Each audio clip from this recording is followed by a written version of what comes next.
The primary goal of speaking a language should be communication, and there's nothing wrong with having an accent. But there are certain common mistakes among Spanish learners that slow down their speech and make it sound kind of childish.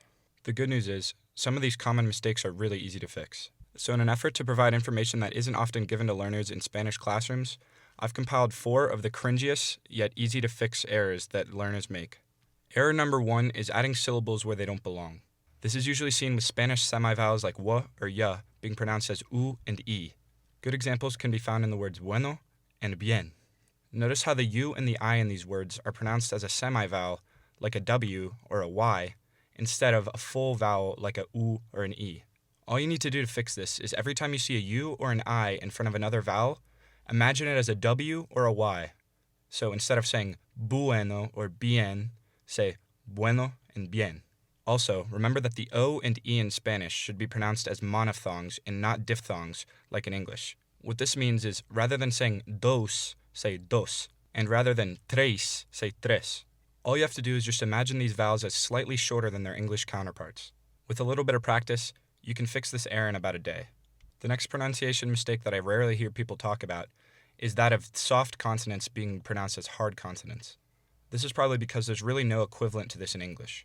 In Spanish, voice consonants become a little weaker in between vowels. These consonants are B, D, and G. And when I say weaker, I mean that the air isn't completely stopped when these consonants are produced. So, in between vowels, a soft B would be pronounced by putting your lips as close together as you can without actually touching them. So rather than pronouncing the word for head as cabeza, you'd pronounce it as cabeza. The same thing happens with D and G, with the tongue getting as close as possible to stopping all of the air, but not actually doing it. Note that D between vowels in Spanish is pronounced like the TH in the word the. Also, fun fact, there's no V sound in Spanish. V's are actually just B's. This means it follows the same rules as B, being a hard consonant at the beginning of a word, and in between vowels, a soft one. The third error is the overuse of certain words.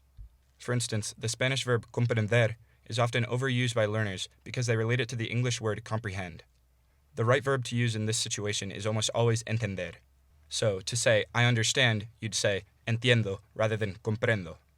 Saying comprendo isn't incorrect, but it does make you sound a little bit more foreign. Other words that tend to be overused by Spanish learners are personal pronouns. While it's not technically incorrect to use these pronouns in situations where they usually would be dropped, it does have an implication that I don't think most learners are aware of. For instance, if I were to say the sentence, yo hablo español, it would make it seem like I was kind of implying that you don't speak it.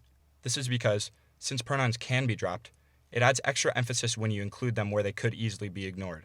So it's not a big problem if you use these where they don't really need to be used, but it will make your Spanish sound a little bit less natural and a little less nuanced. The final error, which I think is the most important, is taking yourself too seriously. The ironic thing is, trying to think of the most natural thing to say every single time you're speaking to a native speaker often makes you sound less natural than you would have initially. Be open to making mistakes and always prioritize genuine communication over trying to impress people. That being said, the closer you get to a native's use of the language, the faster you'll be able to communicate your ideas.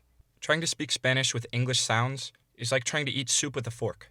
It works alright, but it's slower and you miss out on a lot. I hope you find this video helpful, and always feel free to leave questions and critiques in the comments. Subscribe for more videos like this and have a good day.